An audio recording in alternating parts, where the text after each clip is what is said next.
Hey guys, Jay here with Word of Advice TV, and in this video I'll be going over the top 5 air conditioner problems and what you could do to fix them.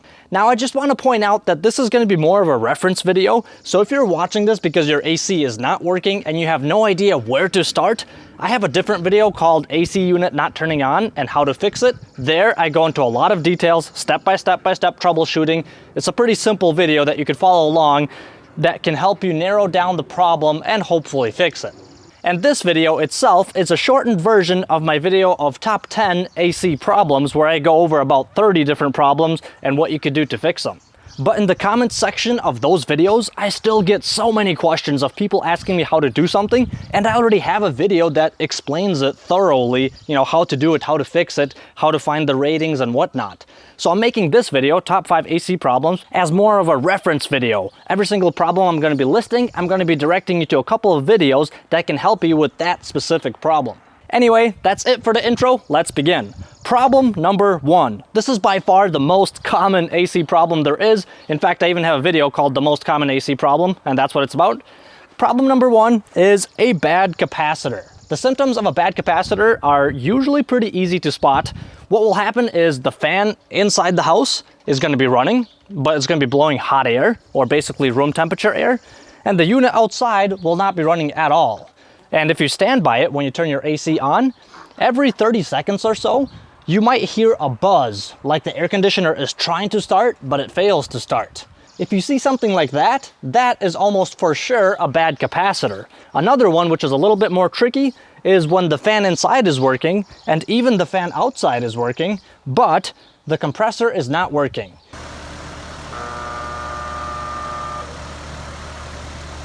So when the fan runs and the compressor runs, they make a little bit of a different noise. The fan, it just sounds like a car window open, just air blowing. But the compressor, it makes more of a rumbling sound. So usually you should be able to hear the difference if it's just the fan on or if they're both on, the compressor and the fan. So oftentimes what happens is a customer will tell me, hey, everything is working great, but the house is not getting cooled off. And when I get there, yeah, the 2 fans are working, but the compressor is not because the capacitor is dead. Once I replace the capacitor, everything fires right up. So if you think that the problem you're having is a bad capacitor, I have a really good video where I go over everything about the capacitor, how to replace it, where to find it, how to buy the right one, how to read the ratings on it, and all of that. Everything that you need to know about replacing a capacitor, I have in that one video. And if you have a really old air conditioner that has 3 or 4 capacitors in there, then you might want to watch my video on how to combine capacitors. That one might help you out with that because that tends to be a little bit more messy. And lastly, if your capacitor is totally rusted out, just full of rust, and you can't read anything on it, so you don't know which capacitor to get, I also have a video for that of how to deal with that and how to find the right capacitor for the unit if you can't read anything on the capacitor. I will leave links to all of these videos in the description section of this video. And moving on to problem number 2. The second reason why an air conditioner stops working right is because it is low on refrigerant.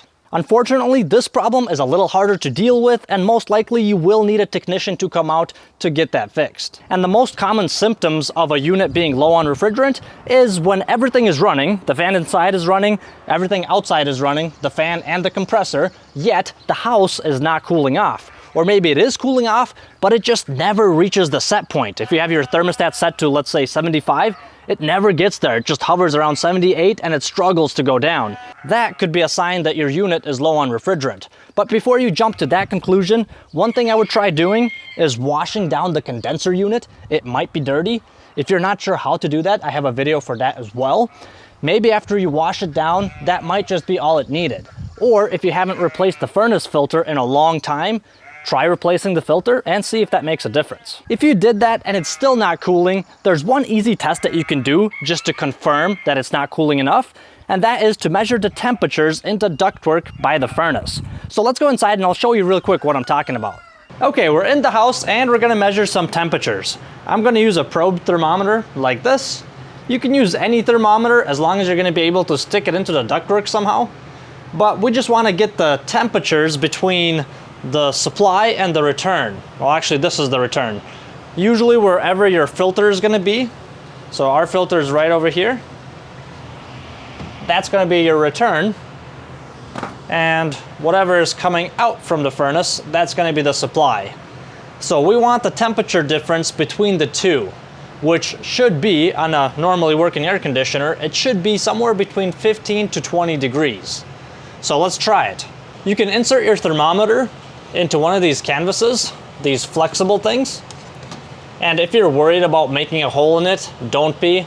I mean, if you think about your vents, they're this huge, a gigantic hole in the duct. That's what a vent is. So you making a tiny hole inside of this rubber thing, that's not gonna do anything. So don't worry about that too much. I mean, you don't wanna make the hole too big, but just a little size hole like this, that's fine. And just give it a minute or so, or until the temperatures stop moving. This one is pretty steady. I mean, it might fluctuate just a little bit, but let's say it's gonna go down to about 71 degrees. So our return is 71. And if we look at our supply, there's nowhere where we can put our thermometer in. This rubber thing is not over here. And sometimes you get lucky if this duct has ever been cleaned, they'll leave little plugs on your ductwork, little black plugs. You can just stick a thermometer in there. But I am not that lucky. So my options are either drill a small hole somewhere in the supply trunk, a little bit higher. You don't want to be drilling where the A coil is, not even close. Go higher, like either here or here. Stick your thermometer in and get a reading. So what I'm going to do is simply go find a vent, and I'll stick my thermometer into the vent and see what temperature we're getting. Okay, so we found a vent in the bathroom. Let's see what kind of temperature we're going to get coming out of the supply. So our return was about 71 degrees, and our supply we're going to want at least 15 degrees lower. And by the way, I do have another video where I take a temp drop like this on a different furnace. So if you want another example, you can check that video out as well. I'll leave that in the description too. So we got to about 57 degrees and it really slowed down. It's going down really slowly. But just because we're not at our 15 degrees, that doesn't quite mean that this is bad yet. You have to take a few different readings in a few different spots.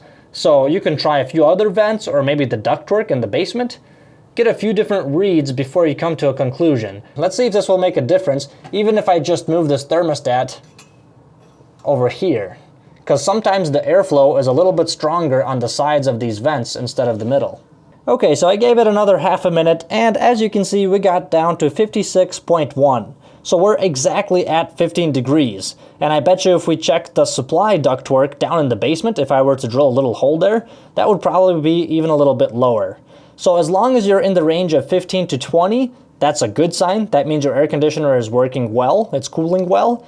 If it's below that, let's say it's 10 degrees or even 8 degrees difference, that means there's something wrong. Either the airflow is restricted, that's why I suggested replacing the air filter, or you're low on refrigerant, and that is why it's not cooling down enough. So that's one quick little test you can do yourself to see if your AC is performing like it should. Okay, we're back outside, and as I mentioned earlier, if this is the problem you are having, most likely you will have to call a technician because this is a little bit more complex to deal with. But if you're curious to know how it works, I have a video on how an air conditioner works, just a simple basic explanation. You might find that interesting, and I also have a video on how to check AC pressures. You'll need a set of gauges to do that. And I have a couple videos on how to recharge the refrigerant on an air conditioner. So if you're interested, you could go ahead and check those out. And next up, we have problem number 3, which is a plugged condensate drain. Luckily, this one is the easiest to fix, and usually the air conditioner works just fine when this happens. The symptoms of that is everything is working great, the house is cool, but when you go down to your furnace or air handler, there's a big puddle of water under it, and you're wondering why the heck is that happening? Usually, it's simply because either the hose, the condensate drain line, or the PVC pipe is plugged, or the fitting, where it comes into the A coil, is plugged up with bugs or dirt or whatever else, leaves. And all you have to do is clear that out and your leaking problem should go away. And let's just go back inside real quick and I'll show you more about what I'm talking about. Inside of the house, on top of the furnace, we have the A coil, and on the bottom we have a drain pan where all the condensation collects. And then all of that condensation goes down this line right over here, goes into this trap. You can even see water dripping because the AC is running right now. It goes into this trap and then flows into the floor drain right over here. And if we look at the back side of the unit, here's the fitting. this is where it screws in and where all that water starts to come from, and then it goes down this pipe. If it's PVC, this can either be PVC or a clear plastic hose, which is a little bit easier. That one you can just take off and you can see everything. You can even unscrew the fitting. When it's PVC, it's usually all glued. So your options are either to cut it somewhere and then use a coupler to put it back on to glue it back together. Or an even easier method is to simply get some compressed air and blow backwards inside of this pipe. So if there's anything stuck, usually whatever is stuck is going to be right at this fitting right here. If there's anything stuck in here, you can blow it backwards into there and a bunch of water will come gushing out. So this system has a PVC condensate drain line. I also have a video where there was a clear hose and how I cleared that one out as well. If you want, you can check that video out. Okay, and problem number 4 is a bad control board. The symptoms of that vary, but usually the furnace or the air conditioner are going to start doing some really weird stuff. For example, I've been out to a house where the control board, this happened to me a couple times, the control board turned on both the furnace and AC at the same time. It would be sending power to both of them. So both of them running at the same time doesn't get much accomplished. Or you can have a situation where the control board does not send power to the fan motor inside. So this unit will be running just fine, but the fan inside is not getting any power. And what happens then is everything freezes up. The A coil on top of the furnace there, that will freeze up first, and sometimes it can turn into just a solid block of ice. But by the way, if your unit is freezing, it's not necessarily because of a bad control board. I have a video where I talk about 8 reasons why it can freeze. So before you jump to any conclusions like that, make sure you check that video out. Another symptom could be that the fan motor just stays on all the time in the furnace. So regardless of what you turn off or on, the fan inside just runs and runs and runs. It's stuck in the on position. So the control board can do funky stuff like that. If your furnace is doing some bizarre things, then perhaps that control board is bad. I have a video where I show you how to simply troubleshoot the control board and see if there's anything wrong with it.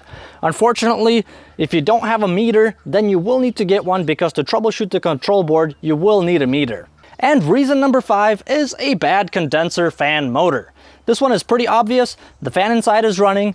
The compressor usually will be running until it overheats. But the condenser fan motor on top of the unit, that will not be running. Oftentimes, if you turn your AC on and it runs for a couple of minutes without the fan running, if you go outside, you might even see some smoke or steam coming up from your unit. It is possible though that the fan motor is good and it's simply the capacitor that is dead, and that's why that fan motor is not coming on. So before you condemn a fan motor, make sure you check the capacitor. And if you notice this problem the very first time you turn on your AC for the season, then perhaps that fan motor is just a little bit stuck and it just needs a little push to get it going, and it might run just fine for the rest of the year. And to do that, all you need is just a long stick or maybe a long screwdriver. You could even use like a drill bit extension like this. You reach in between the grates and you just give that fan blade a push, just to get it going. As the unit is running, you should be able to hear the compressor running when this is happening. And the direction that you want to push the blades is so that the blades are facing downwards. So whatever way you're pushing it, make sure the blades are scooping the air, so they're facing down the direction that they're going into. You want the fan to be pushing the air up. But let's say that you go to push the fan blade like that, and that thing, it barely even moves. Usually when you push it, it should spin pretty freely. If you go to push it and it just barely moves, or maybe it doesn't move at all, that means that fan motor is locked up and you will need to replace that condenser fan motor.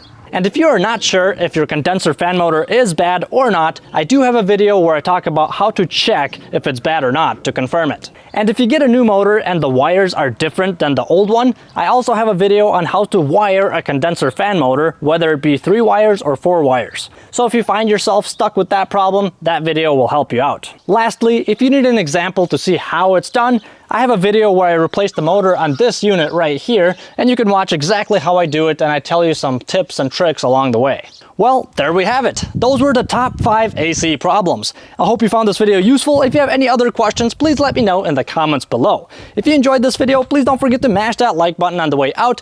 Thank you so much for watching, and I'll see you in the next video. And if you're still here and not in the comment section below, let me tell you a quick story about an old couple. One day, the man is sitting at the table, drinking some coffee for breakfast and reading a newspaper, when his wife walks into the room and she looks out the window and she's like, "Wow, The neighbor is hanging up some white linens on the clothes drying line, but they're still dirty. What a silly woman. Someone really needs to teach her how to clean stuff. She didn't even wash it properly and she's already trying to dry it. George, come take a look at this. This is ridiculous.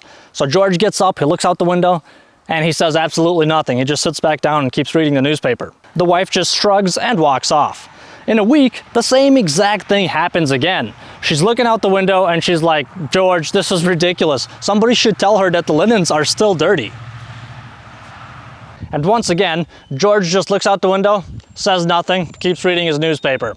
A week later, George, again, drinking coffee, reading a newspaper. The wife walks in, looks out the window, and she says, this is unbelievable. What a crazy woman. And finally, George has enough. He abruptly stands up, interrupts her, goes, grabs a rag, comes up to the window and wipes it down real well. And then he calls her over and he tells her, honey, it's not the linens that are dirty, it's the window.